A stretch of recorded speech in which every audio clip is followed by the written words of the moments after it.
अस्सलाम वालेकुम। मैं मुंशी मिठू बाबा आला नेटा खतमुल मुरसलीन।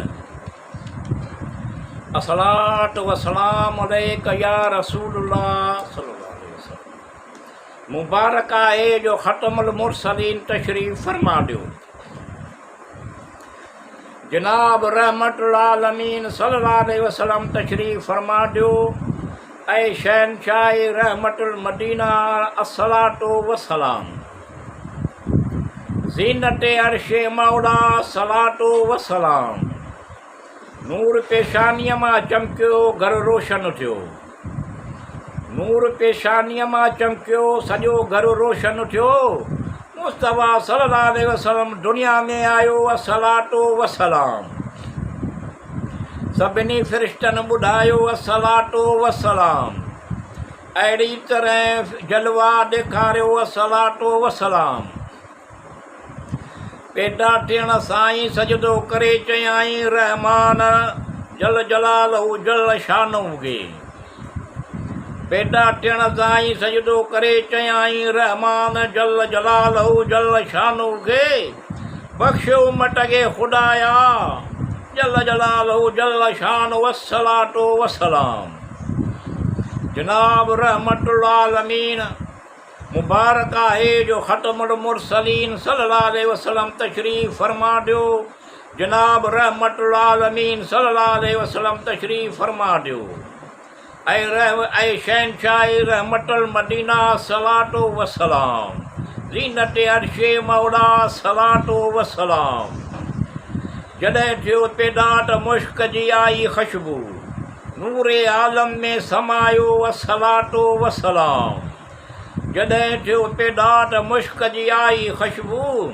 नूरे आलम में समायो असलातो वसलाम।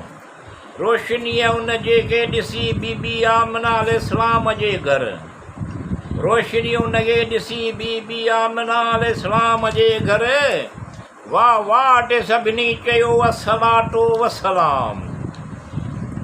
सदके थींदा हुआ फ़रिश्ता बीबी आमिना अलैहिस्सलाम जे घर ते अॼु। सदके थींदा हुआ फ़रिश्ता बीबी आमिना अलैहिस्सलाम जे घर ते अॼु। ककर वरी रहमत वसण आयो असलातो वसलाम। वठी फ़रिश्तनि मोहम्मद सल्लल्लाहु अलैहि वसल्लम खे सभिनी जहाननि जो सैर करायो। वठी फ़रिश्तनि मोहम्मद सल्लल्लाहु अलैहि वसल्लम खे सभिनी जहाननि जो सैर करायो। ओभर ओलह उत्तर ॾखण असलातो वसलाम। इहा ख़ुशी आहे मोमिननि लाइ सभ खां वॾी। इहा ख़ुशी आहे मोमिननि लाइ सभ खां वॾी। पंहिंजो पैगंबर जो आयो असलातो वसलाम। मोमिनो तव्हीं बि पढ़ो थींदो रहमत जो नुज़ूल। मोमिनो तव्हीं बि पढ़ो थींदो रहमत जो नुज़ूल। आतिफ़ ग़ैबीअ ॿुधायो अची मुहम्मद सल्लल्लाहु अलैहि वसल्लम उन जो नालो हक़ ताला खे पसंदि आयो असलातो वसलाम। जो उम्मत खे ॿुधायो असलातो वसलाम। ऐं उहो मोहम्मद सिद्दीक़ मिठू बाबो आहियां जो सल्लल्लाहु अलैहि वसल्लम जिन जी सना कंदो रहंदुसि। ऐं उहो उम्मत खे ॿुधायो असलातो वसलाम। ऐं उहो मोहम्मद सिद्दीक़ मिठू बाबो आहियां जो सल्लल्लाहु अलैहि वसल्लम जिन जी सना कंदो रहंदुसि। पियो सभु को चवे चवंदो असलातो वसलाम।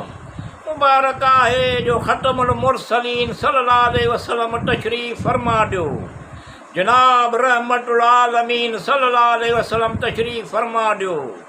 ऐं शहनशाह रहमतुल मदीना अस्सलातो वसलाम। ज़ीनत अर्शे मौला अस्सलातो वसलाम।